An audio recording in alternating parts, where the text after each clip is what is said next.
Hello guys! Magluluto tayo ngayon ng miswa patola na ang sahog ay meatballs. Magigisa na tayo ng bawang.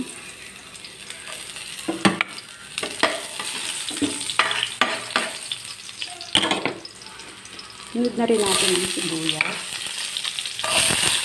Ayan. Napan-fry ko na kanina ang meatballs. Kaya mamula-mula na po yan. Lagyan natin ng tubig. Ayan, nalagyan na ng tubig. Ilalagay na natin ang patola.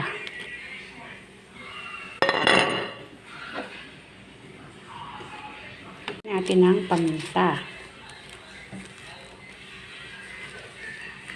At pork cube.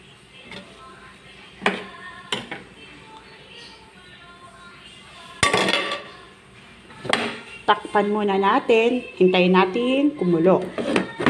Hindi na natin ilagay ang miswa.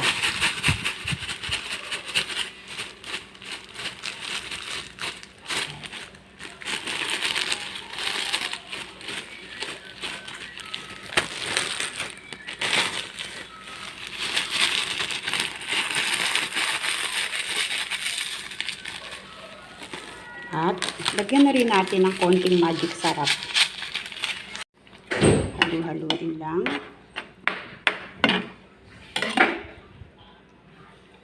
Ayan na, luto na po ang ating miswa patola na may meatballs. Kain po tayo guys. Thank you for watching.